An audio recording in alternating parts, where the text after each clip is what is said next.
News every 15 minutes, weather every 10, and sports twice an hour. Newstalk, KGVO, AM 1290 and 98.3 FM. You're listening to Montana Morning with Peter Christian. A high-speed chase nabs a drug suspect already on probation. Good morning, everyone. It's Montana Morning. It's Wednesday, May the 10th, 2017.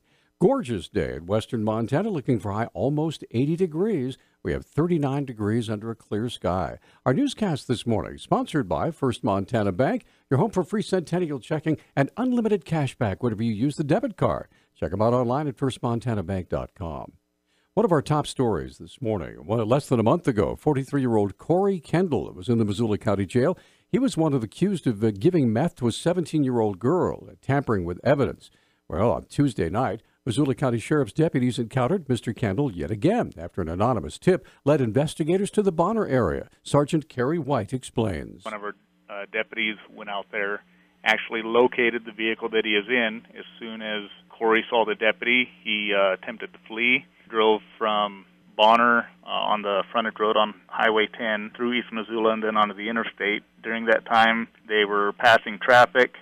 They were reaching speeds up to, the report says, about 108 miles an hour. Kendall went from the Van Buren exit to Orange Street, then back again, trying to elude deputies, and reportedly nearly killed a man and his daughter during the chase. Deputies were able to spike strip the vehicle. When the vehicle came to a stop, Corey tried to flee on foot and was apprehended a short distance away and taken into custody. When they were passing vehicles on the frontage road, one of them was a gentleman on a motorcycle with he had a young daughter as a passenger on the motorcycle, and Corey's vehicle passed them. It was very near to him when it passed. Kendall appeared in Missoula Justice Court yesterday, and bail was increased to $100,000 to run consecutively with the $50,000 warrant he was already served with.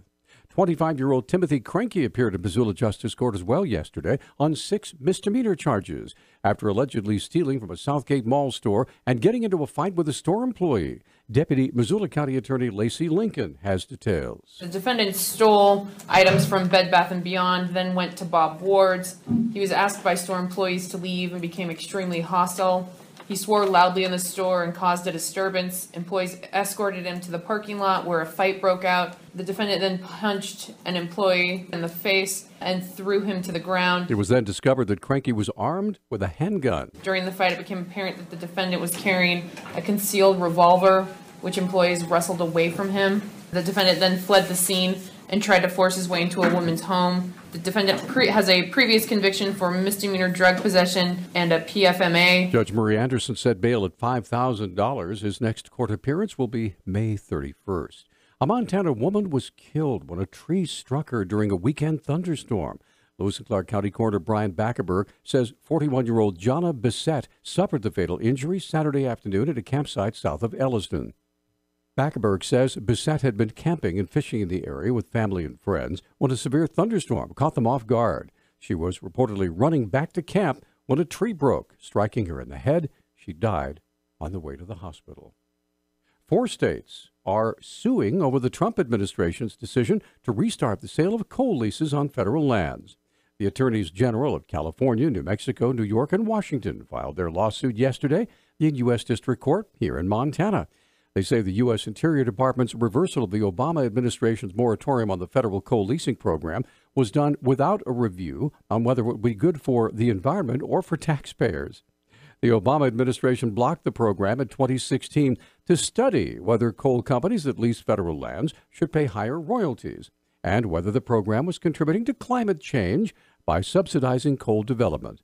President Donald Trump lifted the moratorium by executive order in March as part of his promise to revitalize the slumping coal industry.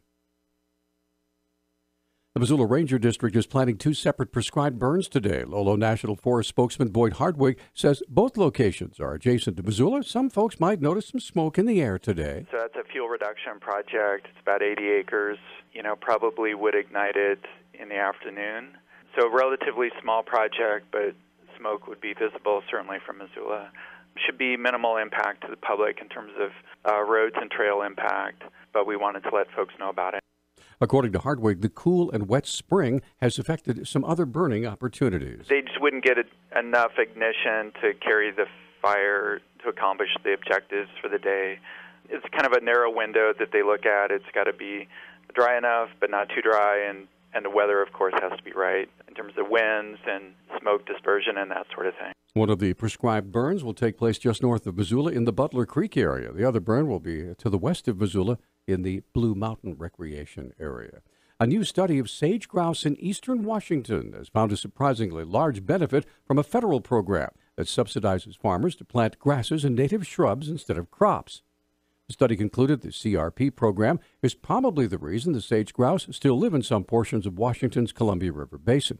The study was conducted by the University of Washington, plus state and federal researchers, and will appear in the Journal of Wildlife Management. Sage grouse are ground-dwelling, chicken-sized birds found in 11 western states. As few as 200,000 remain in the U.S., down from a peak population of 16 million.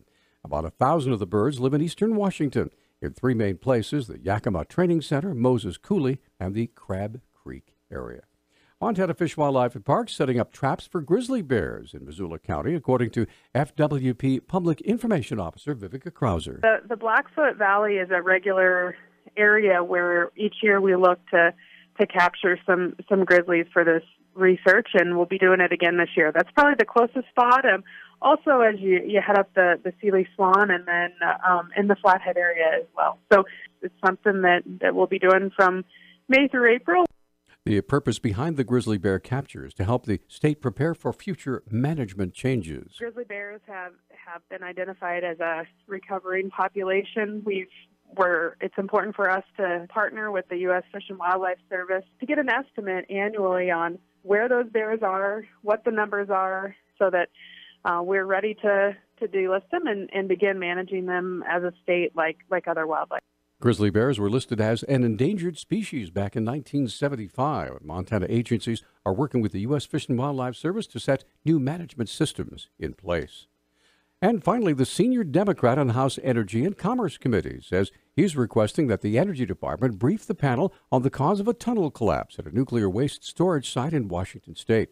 New Jersey Representative Frank Pallone said the incident underscores the need for the Department of Energy to take all necessary precautions to ensure the safety and security of workers. The committee oversees the Energy Department's management of cleanup efforts at the Hanford Nuclear Reservation, some 200 miles southeast of Seattle. The Energy Department said no one was injured in the collapse onto buried rail cars filled with nuclear waste. It said no radiation has been released. Pallone said the Energy Department should provide details on the implications of the incident on continuing cleanup efforts. Our News Talk time now is 6:12. Newstalk, KGVO. Missoula's official weather station. Ample sunshine today with our high temperatures right around the 80-degree mark. Tonight, it'll be mild with our lows in the mid-40s. Late-day showers and thunderstorms will be possible Thursday and Thursday night. I'm meteorologist Brooke Foster for Missoula's KECI 13.